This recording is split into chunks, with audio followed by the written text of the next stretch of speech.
Donc attention, liste égale ordre. Alors pourquoi il y a permutation? Si vous imaginez que vous avez choisi la boule numéro 1, je reprends un petit peu, je ne l'ai pas ici, mais on peut le réimaginer. Si vous imaginez que vous avez la boule numéro 1, vous avez pioché, vous choisissez parmi les boules rouges, vous dites parmi les 5 boules rouges, c'est la boule numéro 3 qui est sortie. Parmi les c'était le contraire, pardon. Parmi les 5 boules blanches, c'est la boule numéro 3 qui est sortie. Parmi les 9 boules rouges possibles, c'est la numéro 15 qui est sortie. Vous avez donc à disposition 3 boules fixées. Une noire, une blanche, une rouge. Mais étant donné que dans le modèle, on est parti sur des listes, c'est-à-dire qu'on introduit un ordre, le fait d'avoir la boule 1 suivie de la 3 ou la 3 suivie de la 1, c'est pas le même tirage. Et avec 3 boules, c'est le même principe. Le fait d'avoir 1, 3, 15 ou 1, 15, 3, c'est pas les mêmes tirages. Donc finalement, avec ces 3 boules fixées, on peut mettre en place factoriel 3 égale 6 tirages différents en permutant les 3 boules. S'il y avait eu 4 boules, ça aurait été factoriel 4, il lui aurait fallu multiplier par factoriel 4, etc. etc. J'espère que c'est un petit peu mieux, mais faire attention ici, il y a un petit piège. OB, ce serait un peu le même principe. Déjà, comme au petit a, effectivement, une boule noire et au moins une boule rouge, on décompose en deux sous-événements qui sont bien disjoints. Ça, c'était marqué ici. Donc ça, c'est très bien. Hop, hop. Oula. Ici, premier événement possible, c'est tirage tricolore, ce qui correspond à l'ensemble grand A. Hop. Bougez pas, ce qui correspond à grand A. Et deuxième possibilité, c'est avoir une boule noire et deux boules rouges.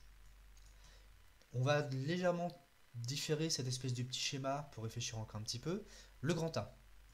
Donc le grand A, c'est ce qui était calculé auparavant. P2A, on l'a. Ensuite, pour avoir une boule noire et deux boules rouges, on va commencer par choisir la boule noire. Alors là, je commence à la boule noire, mais ça ne change rien. Il y a une possibilité.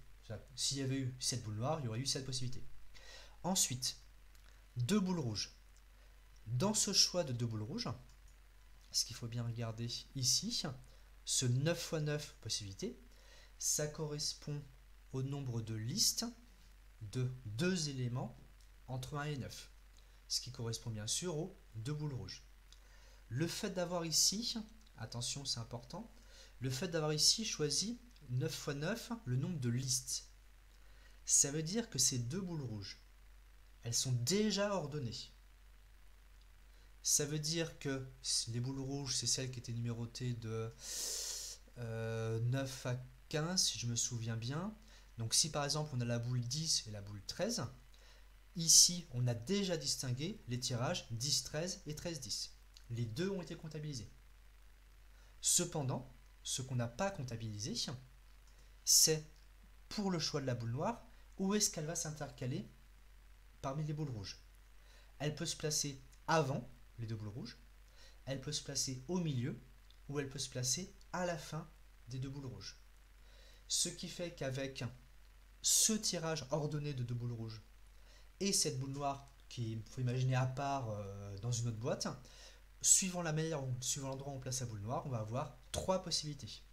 Donc ici, c'est la flèche qui était marquée, ces trois tirages possibles, enfin ces trois positions de la boule noire, ça mène à x3 dans le calcul. Donc ça, encore une fois, c'est un petit peu un piège. Est-ce que ce passage-là, c'est bon? Donc j'entoure ceci et je mets une petite flèche en dessous. Alors, est-ce qu'il y a des questions là-dessus? Est-ce que je leur fais un coup? Alors, expliquer pour les rouges. Alors, pour les boules rouges, ici, donc on fait 9 x 9. Ça veut dire que les deux boules rouges, c'est comme si on avait fait à part. On avait commencé par en disant, je vais faire un tirage de mes deux boules rouges dans l'ordre. Donc, j'ai par exemple, je pioche la boule numéro 10 suivie de la boule numéro 13. Si j'avais fait la 13 suivie de la 10, ça aurait été comptabilisé différemment. Et indépendamment, il y a une autre personne à côté qui pioche une boule, la seule possibilité, la boule noire. Et maintenant, vous mettez en commun, vous imaginez qu'il y a une autre personne à côté, vous avez votre tirage de boule rouge qui est bien dans l'ordre, donc lui vous le laissez bien comme il faut. Mais votre voisin qui a la boule noire, il peut le placer ou bien au début, ou bien elle peut la placer au milieu, ou bien elle peut la placer à la fin. S'il y avait eu 3 boules rouges, bah, il y aurait eu 1, 2, 3, 4 possibilités, etc. etc. Alors c'est bien 1 parmi 3. Alors oui, alors c'est écrit sous forme de 1 parmi 3, mais en vrai, ici j'étais un petit peu sceptique sur le fait de l'écrire avec un coefficient binomial, parce que c'est juste l'emplacement de la boule noire. Il y a 3 manières de placer la boule noire. Conclusion pour les probabilités, l'événement P2B, enfin la probabilité P2B, pardon, on va se retrouver à avoir ce 9 fois 9 fois 3 sur 3375, plus le truc d'avant qui était 2 sur 25. Là, pareil, j'ai fait confiance à la calculatrice, j'imagine, ou un truc comme ça. Donc ça ferait 19 sur 125. Si y a une erreur de calcul, ça, je vous laisse vous dépatouiller, hein, ça c'est un détail. J'avance un petit peu encore pour le dernier. Alors, le dernier, plus simple, beaucoup plus simple entre guillemets. Donc là, cette fois-ci, c'était 3 boules à la même couleur. Exactement comme au petit a, on décompose en 3 sous-événements 2 Z incompatibles. Avoir 3 boules noires, avoir 3 boules rouges, avoir 3 boules blanches. Et ici, bah, c'est simple. Vous auriez préféré quoi, la combinaison de 1 parmi 3? Juste un 3. Juste un 3, tout simplement. Donc à la rigueur, mais c'est pas... Enfin honnêtement, c'est un détail. Hein. Voilà, à la rigueur, vous cachez lui. Et puis là, vous mettez juste un x3. Parce que... Ah, il faut que je descende. Tac, tac, tac. Est-ce que c'est un peu s'interpréter comme coefficient binomial? Est-ce que c'est moi qui me fais des idées qu'en fait, qu'en fait ça peut être ça? Si par exemple, noir... Si on avait eu 2 boules noires, Marx... 1, 2, 3... Si on avait eu 2 boules noires à placer, on aurait eu 1, 2, 3... 1, 2, 3... Non, ça aurait pas forcément été un quotient binomial. Hein. Pas forcément un quotient binomial. Donc juste un x3. Alors, je reviens sur mes tirages avec les mêmes couleurs. 3 boules noires. Là, c'est simple. Ça veut dire qu'on fait une liste de 3 éléments, tous piochés dans le compartiment des boules noires. Donc, bah, 1 au cube, parce qu'il n'y a qu'une seule boule, égale 1. Ou bien, deuxième possibilité, 3 tirages, enfin 3 boules de la même couleur blanche, c'est-à-dire les 3 boules tirées dans le compartiment des 5 boules blanches. C'est donc une liste de 3 éléments sur nos 5. Donc 5 au cube. Et pour le dernier, même principe, 9 au cube. Au total, 1 plus 65 plus 729, le tout divisé par canal d'oméga, et encore une fois, calcul, et c'est plié. Est-ce que il y a des petites questions rapides là-dessus?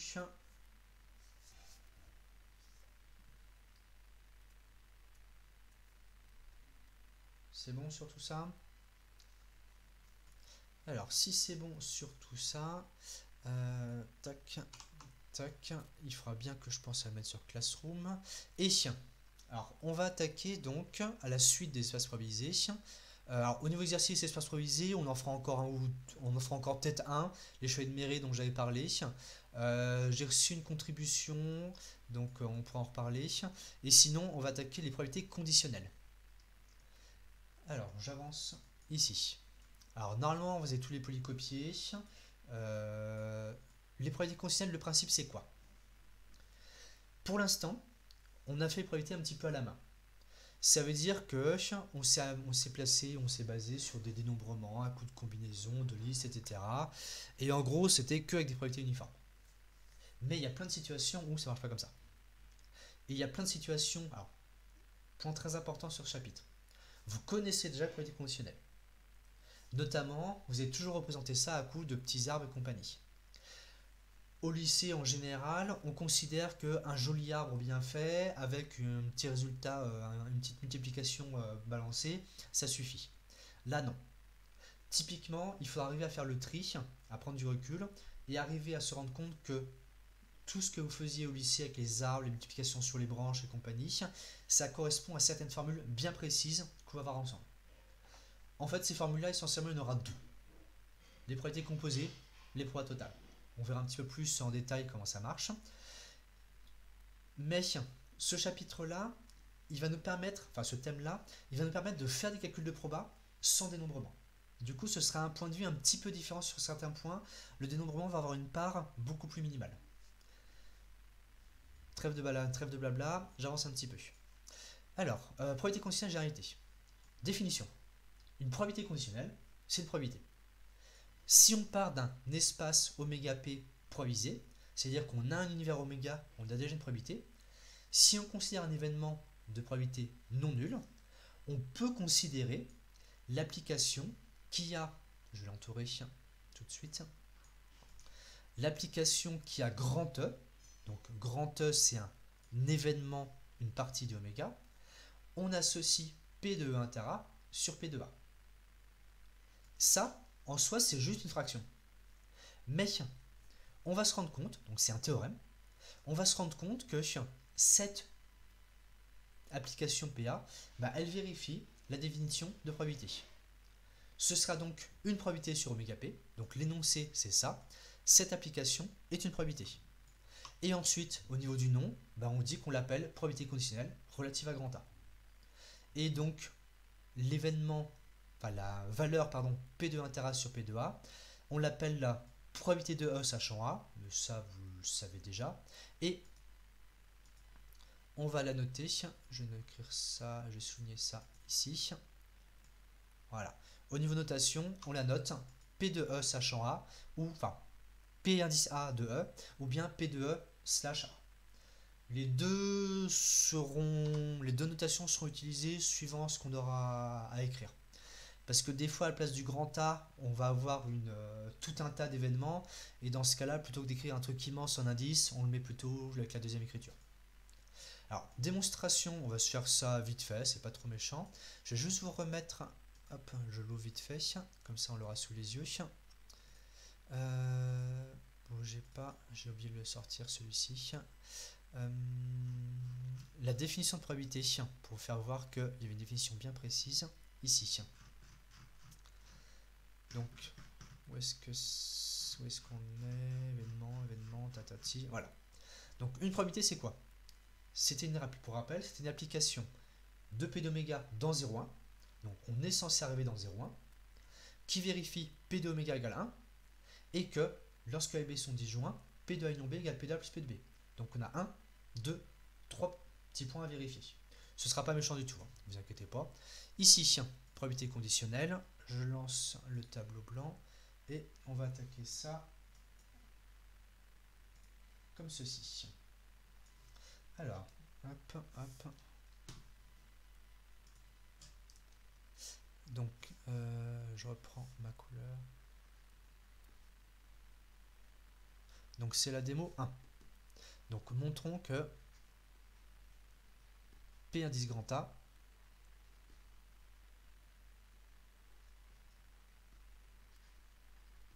est une proba. Donc, premier point. Le fait que ce soit valeur dans 0,1, il faut le vérifier. Ici, P indice A de grand E, c'est P de E inter A divisé par P de A. Or, E inter A, c'est inclus dans grand A. Donc, la probabilité de E inter A, elle est bien inférieure ou égale à P de A. Petit rappel, je peux vous le remettre à côté vite fait. Sur l'espace provisé, on avait vérifié où est-ce que c'était. Voilà. C'est un tout petit peu en bas de la page, comme ça je vous mets deux simultanément. Je mets juste 2 secondes le PDF un petit peu plus grand. Donc, proposition 3, le petit C, on a vérifié que si A est inclus dans B, P de A est inclus dans A est plus petit que P de B. Probabilité de croissance de probabilité. Donc, on l'a vu, on l'utilise ici. Ensuite, ça dit donc.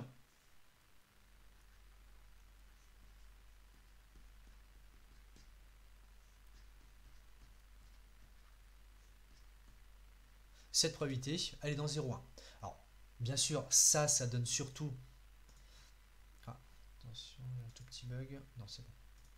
Alors, bien sûr, ça donne surtout le fait que la probabilité soit plus petite que 1. Après, le fait qu'elle soit positive, ça, on va dire qu'entre guillemets, c'est cadeau, c'est automatique. Il n'y a pas de piège du tout. Ensuite, deuxième point.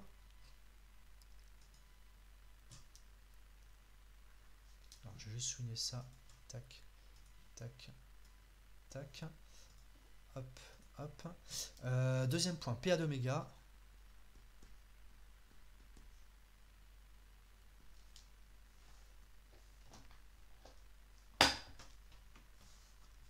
Hop. Alors, ici, c'est égal à P de oméga inter grand A, le tout divisé par P de grand A. Mais bien sûr, oméga inter grand A, bah, c'est exactement grand A. Donc on se retrouve avec P de A sur P de A égale 1. Donc voilà, hop, ça c'est plié.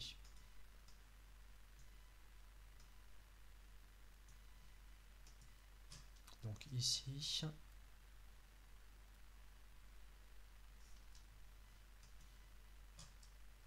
ça c'est égal à grand A. Dernier point. Donc là je pense que jusqu'ici il n'y a pas y avoir de... Finalement c'est pas trop compliqué. Alors ça existe une probabilité négative. Alors non, par hypothèse, dans la définition d'une probabilité, on veut qu'elle soit à valeur dans 0,1. Donc comme P est à valeur dans 0,1, le quotient P de 1 inter A sur P de A est aussi 1 plutôt. Pour l'instant, comme on a un quotient de non positif, le quotient reste positif. Donc ça n'existe pas parce qu'on n'en veut pas, tout simplement. Là, c'est un choix de définition. Dernier point. Ça, c'est pour deux parties disjointes. Alors, comme on a déjà un grand A fixé, je vais mettre un grand E et un grand F pour mes événements. Donc, soit grand E et grand F disjoints. Donc, P indice A de E union F, c'est égal à... Alors, P de... Alors là, il faut faire attention, c'est E union F, le tout inter A. Donc, je mets bien... Hop. Je refais mon trait de fraction un petit peu mieux. Zoom. J'ai un outil magique pour le trait de fraction. Donc c'est P de E union F inter A. Ensuite, on simplifie. Alors bien sûr, le dénominateur, il ne change pas. On va laisser P de A. Mais au numérateur, on va avoir P de. On peut distribuer ce E union F intersecté grand A. On va donc avoir E excusez-moi, réunion. On va donc avoir E union grand A.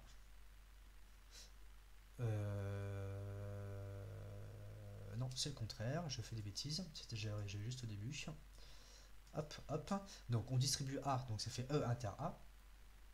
Et ensuite réunion, et ensuite F inter A. On se retrouve donc avec la probabilité d'une réunion de deux événements, E inter A et F inter A. P de E' union F', finalement, on se demande si c'est égal à P de E' plus P de F'. Pour ceci, on doit vérifier que les deux événements sont disjoints. Donc ça, c'est ce qu'on va dire à côté. Or, E inter A et F inter A sont disjoints.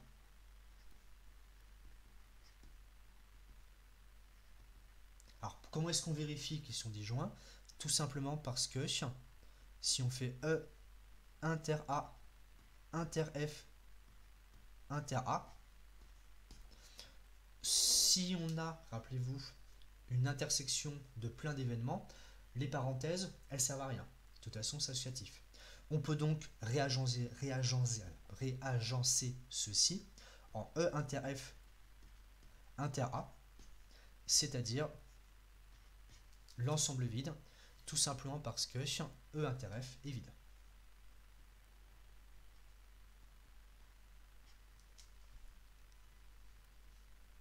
Est-ce que jusqu'ici c'est à peu près bon? Le tableau c'est à peu près lisible ou pas? Ou est-ce que vous préférez que je le mette en plein écran?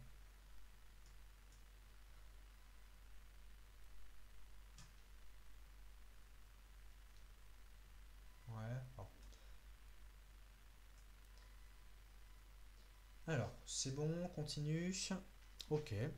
Alors, si je continue, tac, tac, tac, où j'en étais. Donc, il nous reste juste dernière étape du calcul. Donc, on reprend sur notre P2A union F.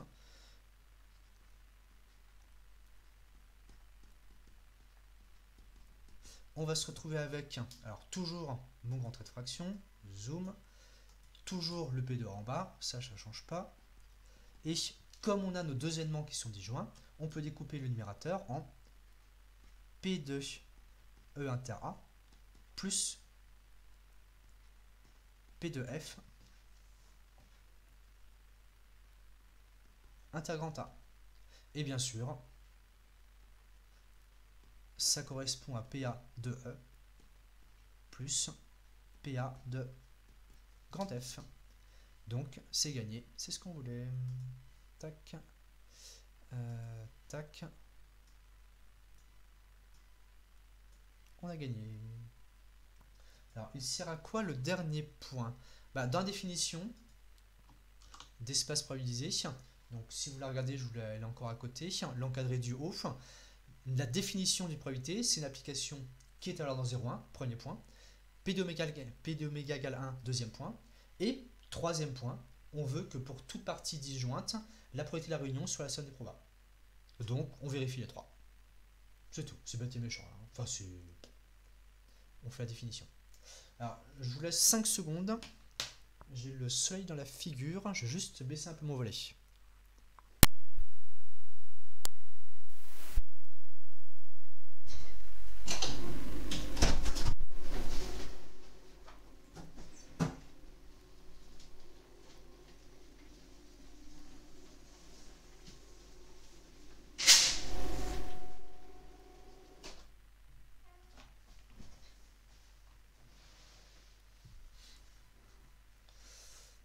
Hop, je suis de retour. Ah, c'est bon. Puis au passage, j'ai ouvert la fenêtre, puisque je peux le faire. Alors, est-ce qu'il y a des questions au passage? J'ai pas compris pourquoi c'était forcément disjoint. Alors, on suppose que on part de deux parties disjointes, et ensuite, on vérifie que la probabilité de la réunion, c'est la somme des probabilités. Donc, si je remets sur le tableau, ici, on part de E et F disjoints, on met en place le calcul, on tombe sur ceci. Mais pour utiliser le fait que P, donc on a supposé que grand F était disjoint. Mais pour utiliser le fait que grand P est une probabilité, on a envie que ces deux événements E inter A et F inter A soient disjoints pour pouvoir couper ici au niveau de la réunion. Ensuite, on se retrouve donc avec où est-ce qu'on était? Donc les événements disjoints, on fait le calcul en intersection. Disjoint, c'est-à-dire intersection vide. Et donc, ici, ça fonctionne. On peut découper en deux, et après, on a une somme. Si on avait E union F inter G, comment on aurait fait inter G. Alors, quand vous avez une réunion ou une intersection mélangée, vous avez forcément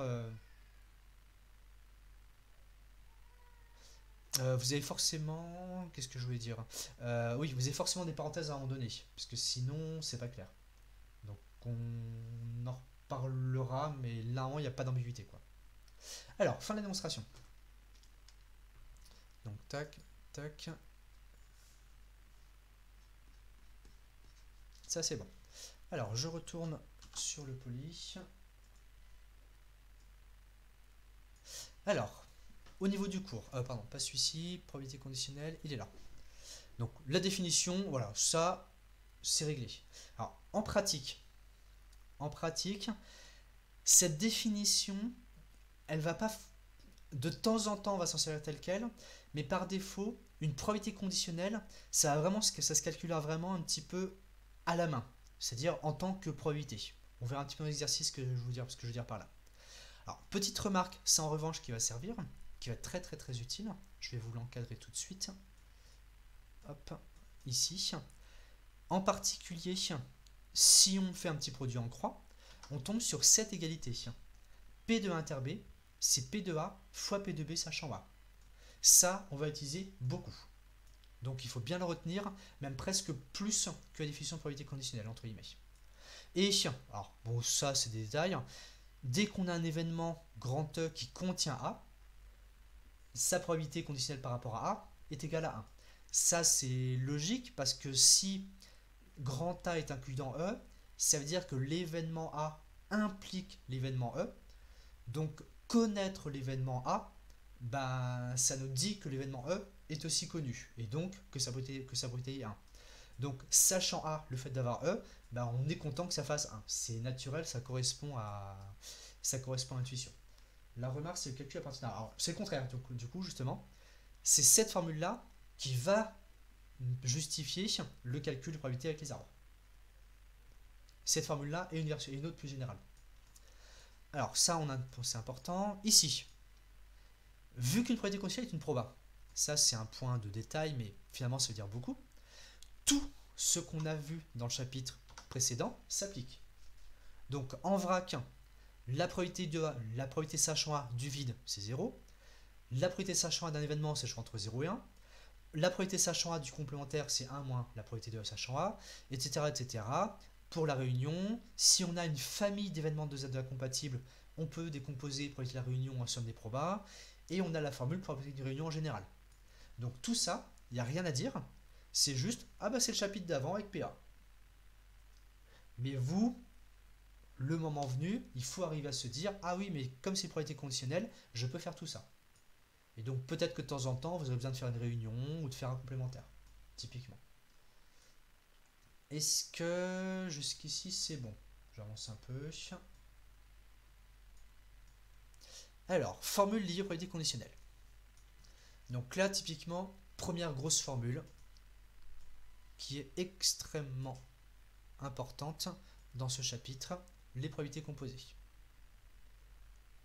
Et juste après, il y aura les probabilités totales. Alors ici, cette formule-ci, au niveau des hypothèses, on a une seule hypothèse qui en général est normalement assez évidente dans les énoncés, au point que certains moments on va même pas forcément insister dessus. C'est un petit peu paradoxal, mais un petit peu étonnant par rapport à l'habitude, mais là on va pas trop s'attarder sur cette hypothèse qui est un peu plus technique qu'autre chose. Le principe c'est le suivant: si on a n événements, et si la probabilité de A1 inter, etc. inter n-1 est différente de 0, on peut mettre en place cette formule. Donc je vais vous l'entourer, on va la regarder un petit peu ensemble, et on va la démontrer. Alors, je ne vais pas faire une récurrence, la version propre c'est une récurrence. On va faire une version un petit peu à la main, et vous allez voir que oui, intuitivement, c'est logique. La probabilité de A1, inter 3 petits points, inter à n. On peut la décomposer en P de A1 fois P de A2 sachant A1 fois P sachant A1 inter 1, 2 d'avoir A3, etc., etc. P sachant A1 inter, etc., inter à n-1 d'avoir à n. Alors, dans ce genre de formule, ce qu'il faut imaginer, on va y un exemple juste après, vous inquiétez pas. Ce qu'il faut imaginer, c'est comme si les événements AK, ils étaient enchaînés les uns à la suite des autres. On commence par faire A1, puis on fait A2, puis on fait A3, etc., etc., etc. Et donc, pour arriver à N, à chaque fois, on se demande si tous les événements précédents ont été réalisés.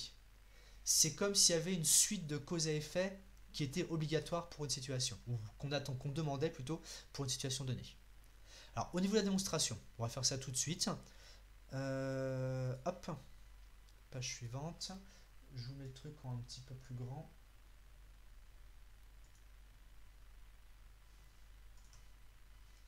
Alors, ici, je reprends juste ma notation. Donc A1, AN, et on veut commencer par A1. Ok.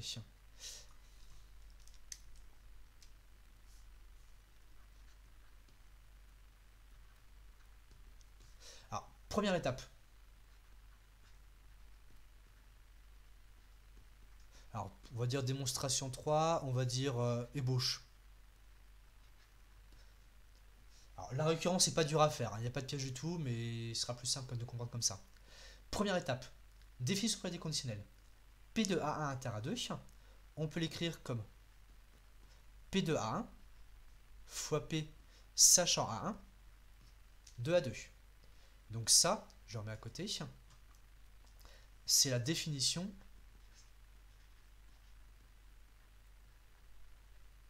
de proba conditionnel. Je remets vite fait sur le PDF. Si on remonte un petit peu, c'est la formule qu'on a encadrée là. Vous voyez sur le côté gauche normalement un petit peu. P de A inter B, c'est P de A fois P de B sachant A. Ici, P de A1 inter A2, c'est P de A1 fois P sachant 1 de A2. Ensuite, on va enchaîner. Tout simplement. Si on a... Ah, change de couleur. Hop.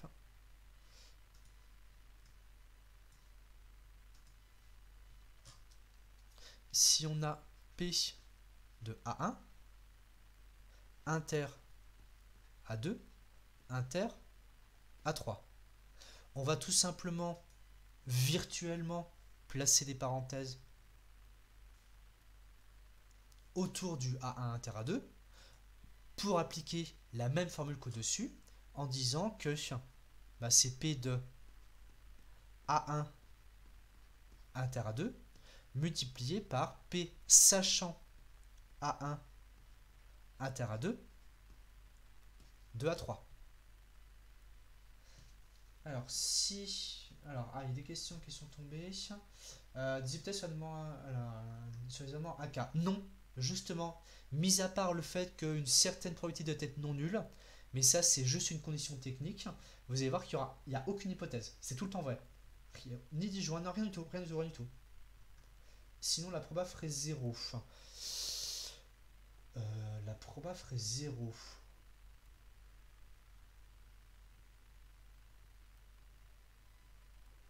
Si le P de A inter ils sont disjoints. Non. Alors attention. Dans l'hypothèse, je remets le PDF 2 secondes. Dans l'hypothèse, hop, je regarde un petit peu le PDF. Première chose ici, on ne demande que jusqu'à AN-1. Donc, on ne va pas jusqu'à AN. Première chose, premier petit détail important. Ensuite, le fait que, alors, pour nous, ce sera quasiment similaire, mais le fait que la probabilité d'événement soit non nulle, ça ne veut si, ça va impliquer que l'intersection est non vide. Ça, c'est vrai. Mais vu qu'on n'a pas AN, on ne peut pas dire qu'ils sont disjoints ou pas. C'est indépendant, on va avoir la formule va marcher dans tous les cas. C'est tout. C'est tout ce qu'il faut se dire. On est bon à peu près? Alors, je repars sur la démonstration. Tac, tac. Enfin, les bouches de démonstration plutôt. Ensuite, on continue le principe. Si on a... Je fais encore une étape, puis après on fera la version un peu générale. P de A1, inter A2, inter... excusez-moi, j'ai oublié un morceau. Boum. Du coup, je me perds. Hop, hop. Et je termine pas ce que je voulais. Oui. Donc ça, c'est on va dire l'étape 1. Ça, c'est l'étape 2. Et si on réutilise la première étape dans l'étape 2, ce P de A1 inter A2, on va pouvoir le décomposer. P de A1 fois P sachant A1 d'avoir A2 fois, et ensuite P sachant A1 inter A2 d'avoir A3. Donc ça, tout simplement,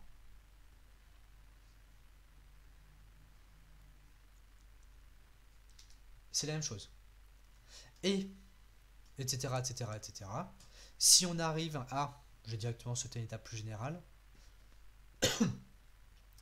P de A1, inter, A2, inter, 3 petits points, inter, AN-1, inter, AN. On va encore une fois placer des parenthèses virtuelles au-dessus, autour des N-1 premiers. Et on a un grand événement, on a du P de truc inter machin. On va utiliser encore une fois la définition de probabilité conditionnelle pour écrire ça sous la forme la probabilité du premier grand événement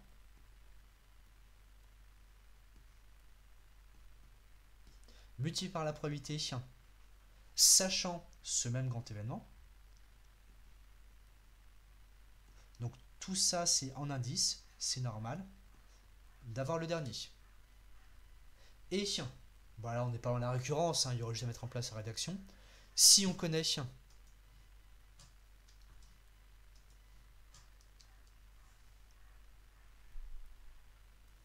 donc là je vais juste mettre la formule. Donc on utilise la formule au croix de moins 1 pour ce morceau là. Alors c'est pas indépendant de toute façon, sinon oui c'est vrai. Alors on n'interdit pas qu'ils soient indépendants non plus dans cette formule. Alors pour l'instant indépendance on n'a pas parlé, mais dans cette formule on n'interdit pas qu'ils soient indépendants. C'est pas interdit non plus, elle marche aussi. Elle marche aussi.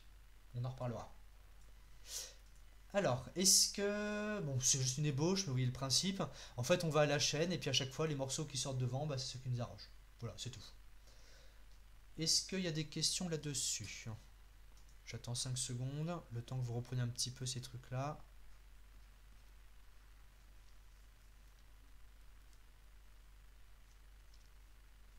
On est bon, vous tenez le choc?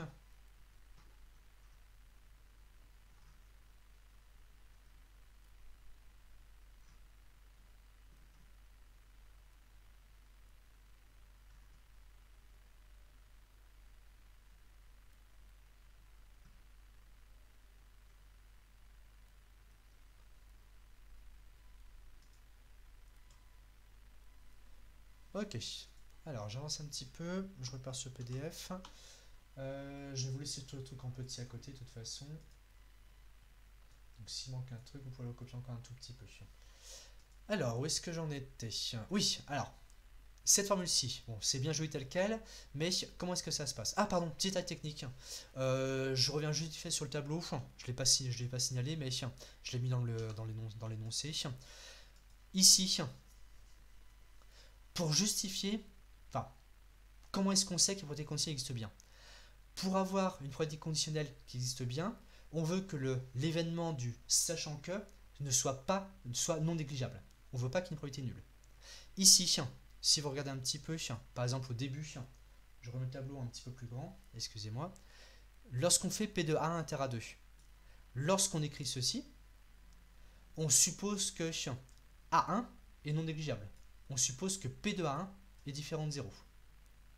Mais, petite remarque tout de suite, en vrai, si jamais, regardez bien cette première étape, si P de A1 est égal à 0, ici on aura un fois 0. Alors là, on aura un truc bizarroïde parce que c'est pas franchement défini. Mais il y a une convention qui est assez classique dans ce contexte-là, qui consiste à dire que c'est pas grave, si l'événement A1, sa probabilité est nulle, de toute manière la formule marchera tout le temps parce qu'il y aura un fois 0 dans l'histoire. Et ainsi de suite. Ici, pour écrire cette deuxième étape, on a besoin que A1 inter A2 soit non négligeable. Mais, même principe, ah oui mais si est négligeable, de toute façon il y aura un fois 0. Et on va reproduire aussi la formule d'avant. Ah oui mais de toute façon, si en fait le A1 est négligeable, le A inter A2, on va pouvoir aussi le transformer, enfin on aura aussi l'égalité, même avec P1 égale 0. Donc au final, même s'il y a une hypothèse a priori technique, en vrai, on peut la contourner. C'est pour ça qu'on ne va pas trop insister dessus. Bon, je ne sais pas si c'est très clair, mais je vous laisserai méditer un petit peu tout ça. Alors, exemple, là par contre on va essayer de le faire bien en détail. Ici, au niveau remarque, ça on va l'encadrer. Cette formule, elle sert essentiellement lorsqu'on a des événements enchaînés dans un ordre chronologique. Un exemple, c'est celui qui est juste en dessous. On va faire un enchaînement de tirages successifs dans une urne. Je remets le PDF un petit peu plus grand. Ici, on a une urne, alors je n'ai mis opaque, ça c'est pour dire qu'en gros on pioche au hasard, c'est tout. On a N boules, j'ai mis que des lettres, on s'en fiche un peu de toute façon. B blanche, R rouge. Indistinguable touché, et on suppose R plus grand que 5, vous allez voir pourquoi, parce que sinon l'événement n'est pas possible. On tire successivement, sans remise, 4 boules de cette urne. Quelle est la probabilité que les 4 boules tirées soient rouges? Ici, ce qui est important, c'est qu'on tire sans remise. Ça veut dire quoi? Si on faisait un tirage avec remise, bah, on pourrait facilement modéliser le truc avec des listes et faire un petit peu comme l'exercice qu'on a déjà fait. Ici, le fait que ça soit sans remise, bah, exemple, première étape. Si jamais on a tiré une boule blanche, bah, on a encore toutes les boules rouges à disposition. Donc, le nombre de boules diminue et on aurait entre guillemets, on aurait plus de chances de tirer une boule rouge. Inversement, si on a commencé par tirer une boule rouge, qui est entre guillemets ce qu'on espère, bah, vu qu'il y a une boule rouge en moins, bah, il y a moins de boules rouges, donc moins de chances de tirer une boule rouge au deuxième tirage, et ainsi de suite. Donc lorsque vous avez ce genre de situation, pour tenir compte de tout ça, c'est les probabilités composées. Alors, on détaille l'exemple sur le tableau. Page suivante. Exemple.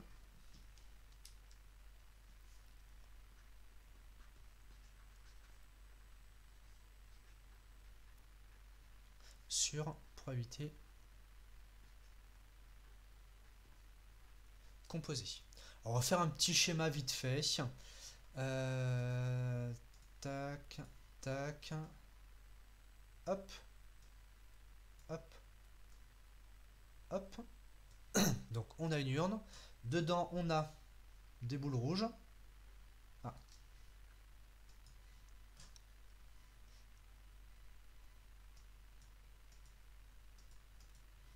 Alors au niveau des boules rouges, hop, hop, hop, hop, hop, hop, hop, hop.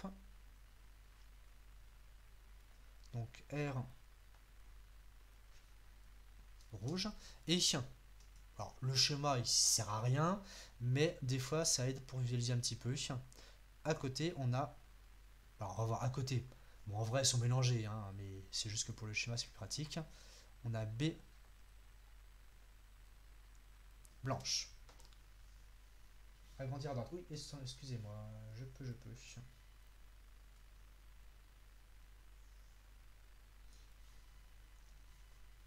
Ici, il faut poser nos événements. Dans ce genre de situation, point très important, on va enchaîner plusieurs tirages à la suite. Conséquence, il ne faut pas juste mettre un événement, je tire une boule blanche, ou un événement, je tire une boule rouge. Ça tel quel, ça ne veut pas dire grand-chose parce que suivant l'étape à laquelle on tire la boule blanche ou la boule rouge, les probabilités vont changer. Donc, il vaut mieux distinguer les événements en disant par exemple, je tire une boule blanche au premier tirage, au deuxième tirage, au troisième tirage. Et idem, boule rouge au premier, au deuxième, au troisième tirage. Alors ici, vu que ce qui nous intéresse c'est d'avoir des boules rouges, on va se focaliser sur les événements qui vont être tirer des boules rouges.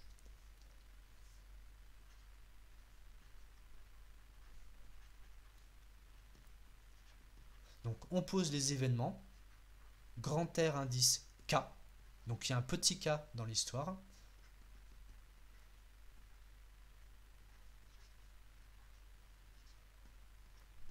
Donc c'est tirer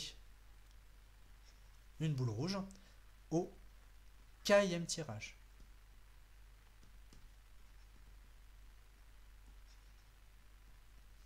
Donc ici, là, j'insiste bien dessus. C'est très important.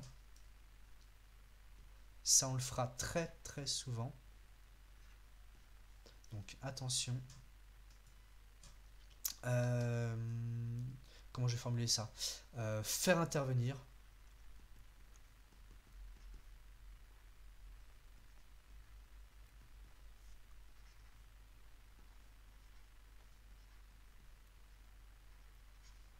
Le numéro du tirage.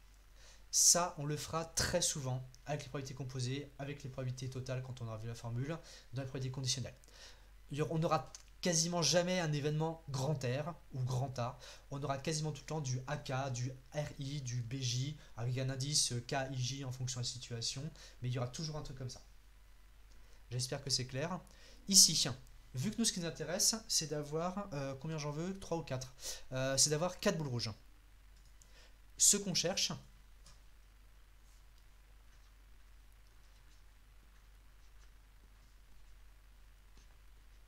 c'est en fait la probabilité d'avoir R1 on tire une boule rouge au premier tirage, puis une boule rouge au deuxième tirage, puis une boule rouge au troisième tirage, puis une boule rouge au quatrième tirage. Donc là, ça correspond bien à la situation qu'on a évoquée. On a 4 tirages successifs et chaque tirage va influer sur les tirages suivants. Donc là, c'est exactement les probabilités composées. Mais probabilité composée, justement. Hop. Bon, je le mets en couleur, c'est pas grave.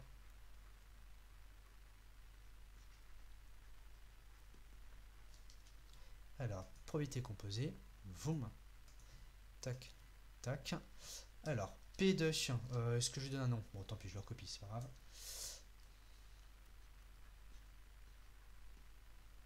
P2R1, inter R2, inter R3, inter R4. Alors, est-ce que je vais devoir passer... Je vais passer à la ligne en fait. Hop, zoom. C'est formidable. Hein. Hop. Donc P2, l'intersection, c'est égal à quoi? Pourquoi c'est normal de ne pas encore voir pourquoi R plus grand que 5? Alors, pour l'instant, ça n'intervient pas, mais implicitement, c'est entre guillemets intuitif. Si jamais le nombre de boules rouges est plus petit que 4 strictement, bah, on est censé avoir un événement impossible et donc on est censé avoir une probabilité nulle. Mais ça en vrai, ça se verra au fur et à mesure. Vous allez voir quand on va décomposer avec les probabilités composées. Donc on décompose justement P de R1, TR2, etc., TR4. On commence par R1. Donc c'est la probabilité d'avoir R1. Et ensuite, probabilité, sachant R1,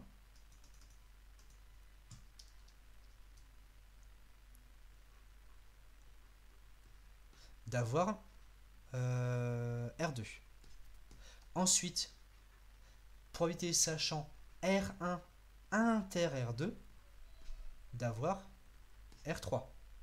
Et ensuite, probabilité sachant que les 3 premiers tirages ont donné des boules rouges, R1 inter R2 inter R3, d'avoir encore une boule rouge. Alors effectivement, on va peut-être faire, juste après on fera un petit arbre, je l'intercalerai là sur la droite où il y a un petit peu de place, mais on va, normalement tout tient quasiment là dans le bas de la page. Hein. Donc ça, c'est probabilité composée. Alors pour revenir sur la question du nombre de boules, alors effectivement pour 4 ça marche, mais bon j'ai mis 5, j'ai fait ça vite fait, de toute façon c'est un détail. Ici, le fait d'écrire ces probabilités composées, au sens strict, ça sous-entend, ça présuppose que tous ces événements qui à chaque fois sont là en indice ne sont pas de probabilité nulle. Mais encore une fois, même principe, si en fait dans cette intersection, il y a dans cette multiplication, pardon, il y a une des intersections qui est de probabilité nulle, bah en fait, tout simplement, le produit entier sera nul. Donc, conséquence, ce ne sera pas gênant. Ensuite, on va décomposer un petit peu en réfléchissant. Première étape, P de R1. Hop, je vais aller un tout petit peu au début. Alors, premier tirage. On a B blanche, R rouge. On va apprêter de tirer une boule rouge. Ici, au moment du premier tirage, on est bien sûr dans une hypothèse d'équiprobabilité, toutes les boules sont indécimables au toucher, etc., etc. Donc, on a nombre de cas favorables R boule rouge sur nombre de cas total B plus R. Donc ici, on va écrire tout simplement petit r divisé par B plus R. Et ensuite, on continue. Mais si on est arrivé au deuxième tirage, on a enlevé une boule rouge. Alors oui, le petit B plus R, c'était N, mais bon, c'est pas grave. Je le laisse comme ça change pas grand-chose. Ici, on a enlevé une boule rouge. Conséquence, le nombre de cas favorables, ce sera plus R, ce sera R-1. Et le nombre total de boules, ce sera plus B plus R, mais B plus R moins 1. Donc ici, attention, petite fraction, on va avoir nombre de cas favorables R-1 divisé par B plus R moins 1. Alors ici, typiquement, là, vous pouvez vous fendre d'une petite explication en disant Euh,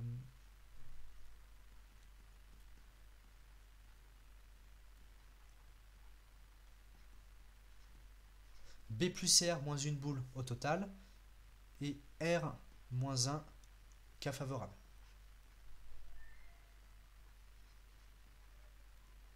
Et là, typiquement, bon, on pourrait dire un petit mot, vite fait, je le mets là.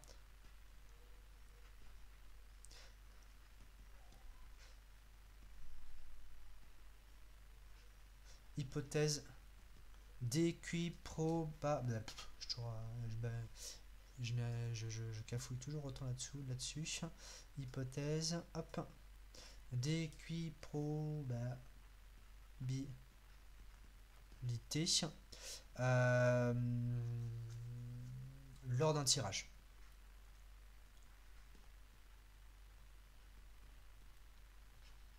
Alors, est-ce que c'est à peu près bon? Pourquoi on met pas N? Voilà quoi. Ça c'est complètement différent. Alors, je prépare mes petites fractions. Ensuite, fraction suivante. Et ensuite, fraction suivante. Celle-ci, elle n'est pas droite. Hop, zoom. Zoom. Alors, si on continue. Donc là, on a fait le R2 parmi R1.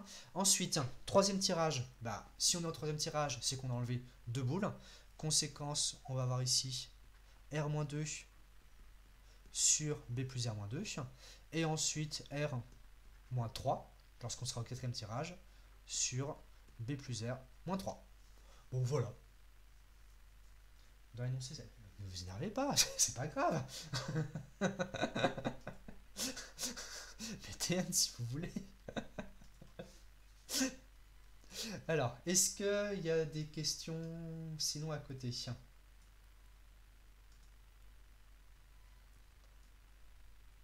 On est bon là-dessus?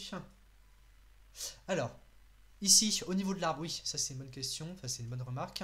Effectivement, à chaque fois, bah, si je mets des petits traits de couleur, au premier tirage, on a... non, c'est pas ça que je voulais. Au premier tirage, on a ou bien une boule blanche, ou bien une boule rouge. J'en profite, je mets un petit peu des couleurs différentes. Ensuite, arrivé au deuxième tirage, bah, on a un peu le même principe. On peut avoir rouge, rouge, ou bien on peut avoir blanc, blanc. Et ainsi de suite. À chaque tirage, on va avoir le même principe. Nous, ce qui nous intéresse, c'est finalement ce qui est à chaque fois en bas. Donc, je vais poursuivre surtout ici. Là, on aura encore blanc, rouge. Et encore une fois, pardon, c'est ici que ça m'intéresse, on aurait blanc et rouge. Alors là,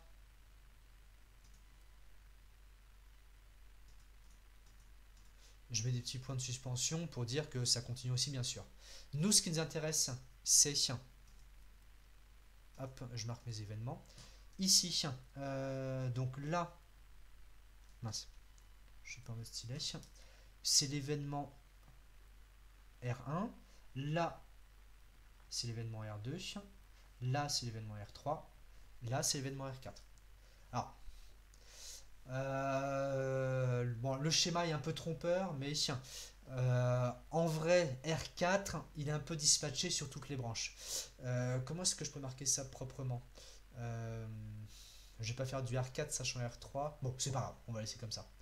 Comment vous faisiez? Est-ce que vous mettiez au lycée? Parce que moi, en vrai, je fais quasiment jamais d'arbre. Mais comment vous aviez l'habitude de faire au lycée? Par exemple, le R2, en vrai, il est ici, mais il est aussi ici. Donc vous le mettiez à plusieurs endroits? Vous mettiez R4 de partout. D'accord, ok. Bon, bah, du coup, c'est pas faux de mettre ça. Donc, vu que nous, ce qui nous intéresse, c'est d'avoir R1, R2, R3, R4 enchaînés, tout se passe sur cette branche-ci. Et effectivement, ça revient à faire les multiplications de toutes les petites probabilités conditionnelles qui étaient sur les branches. Alors, pourquoi on mettait factoriel pour l'expression finale? Si vous voulez, pareil, c'est comme le petit n. Alors là, voilà. Est-ce qu'il y a des questions sur le principe? Alors, j'insiste bien, l'arbre, aucun problème, mais c'est pour moi c'est le même acabit que le dessin de l'urne, c'est très joli, ça peut aider un petit peu à visualiser, mais la preuve, elle est là. c'est les probabilités composées, c'est la formule écrite en détail. Dans un énoncé comme ça, dans un exercice de concours, si vous ne mettez pas la formule, si vous balancez juste on obtient et vous mettez juste vos multiplications, bah non, il manquerait une étape. Donc faites bien attention à ça. En général, vous n'y êtes pas habitué parce que c'est pas une exigence du premier terminal, mais là maintenant ça le devient. Vous justifiez tout ce que vous faites en appuyant sur la formule du cours. Est-ce que il y a des questions? Sinon, je vais repasser doucement au PDF. On va regarder les probabilités totales. Et puis après, on va pas faire l'exemple forcément, mais comme ça, on aura entreaperçu la formule et vous pourrez l'habiliter un petit peu inconsciemment. Et après, je vous laisserai tranquille. On va pas faire jusqu'à midi et demi, tant pis. De toute façon, cette semaine, il y a eu plusieurs petits couacs. Ah, d'ailleurs, tant que j'y pense, pareil, jeudi, j'ai un petit souci technique. Je revérifie l'horaire qu'on avait mis. Alors, jeudi. Jeudi, on avait mis 10h, 11h30. Là, typiquement, il y aura un truc à changer. Je revérifie mes petits...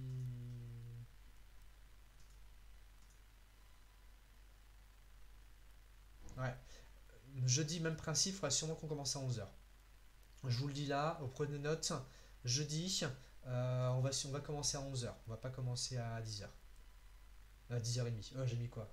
On va commencer à 11h, donc du coup on fera jusqu'à midi. Midi et demi. Bon, un truc un peu hybride quoi. C'est pas grave du tout, vous inquiétez pas, on n'est pas en retard. Alors, probabilité conditionnelle. Probabilité totale. Ici, énoncé là. Ici, on a une hypothèse très très forte. Elle est en gras, je la remets en fluo par-dessus. On a besoin d'avoir des AI qui forment un système complet d'événements non négligeables. Ça veut dire quoi ce truc? Petit rappel, je vous remets le chapitre. Alors, je mets le PDF en plus grand. Je vous remets le chapitre espace probabilisé. Non, c'est. Est-ce que c'est là-dedans que je l'ai mis? Oui, c'est là-dedans. Ici. Un système complet d'événements, rappelez-vous, c'était cette bête-là. Ce sont des événements qui sont censés représenter tous les cas possibles. Mathématiquement, on demande que la réunion d'AI fasse oméga et que les I soient 2 à 2 incompatibles. En pratique, vous code de physique à 11h? Quand ça? Jeudi? Alors, il faut me le dire. À 123h. À midi. Ah. Bon, bah alors du coup, on fera 11h midi. Hein. C'est tout. On fera juste 11h midi. Alors, de midi à midi 30. Alors, je préviendrai Monsieur Bourgeois, j'essaierai d'y penser, que j'ai mal goupillé sur un peu du temps, et puis que du coup, lui demander si c'est grave sinon rajouter 1 heure l'après-midi. Il n'y a pas un truc l'après-midi? Il y a un truc jeudi. Ah oui, non, sinon l'après-midi, c'est vrai, c'est bon l'après-midi. Est-ce que vous pouvez me confirmer là tout cela? Ah non, si, il y en a qu'en chimie. Ah, à 4h là ici. Alors je vois ici à 4h. Est-ce qu'il y a quelque chose est-ce qu'il y a quelque chose entre 2 et 4? Chimie de 14 à 16. Sacre bleu. Il a changé. Bon bah c'est pas grave. C'est pas grave. On va faire 1h, 11h midi. Et après. Puis après, bah tant pis. Hein, vendredi on se revoit. Et puis après on fera un petit peu plus. On fera un petit peu mieux la semaine d'après. Demain, on a cours quand? Alors, demain, très bonne question. Demain, c'est 14h. Vous avez physique 8-10, français 10-12 pour certains, et maths à 14h. Ça, normalement, c'est sur le planning, je crois. Parce que le PC, on a DS de 16h30 à 18h15. Quand ça, demain?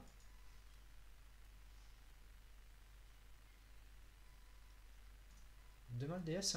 Ok, bah bon courage. Bon courage, bon courage. Voilà, je peux pas faire grand chose de plus. Hein. Je penserai à vous.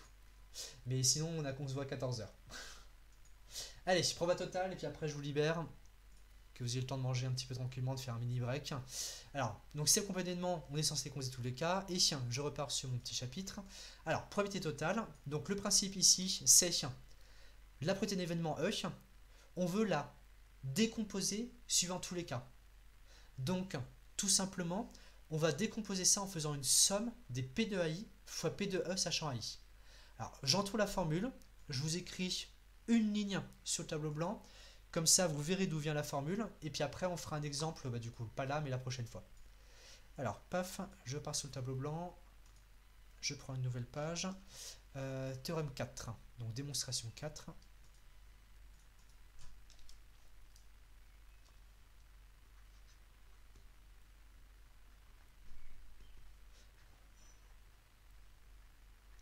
Alors, comme les AI forment un SCE, SCE, c'est système complet d'événements.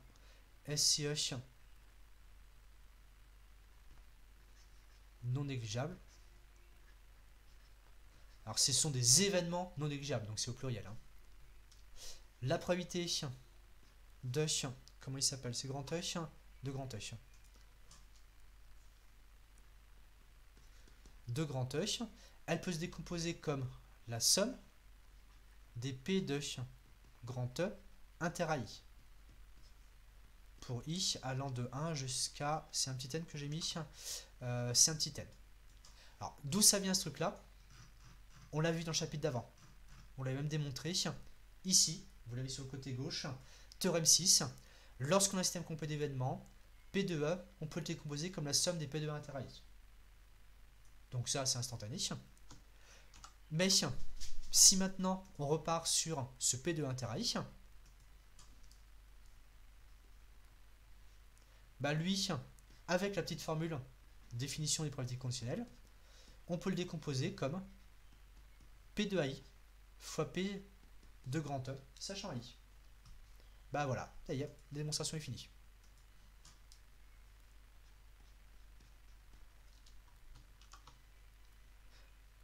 Est-ce que c'est bon sur le principe? Alors là, dans l'énoncé, j'ai une notation E avec barre verticale sachant AI, mais bien sûr, c'est la même chose. C'est complètement la même chose. C'est marqué quoi après hier? J'ai agrandi, ça va aller un petit peu mieux, je pense. Donc, c'est SCE, système complet d'événements.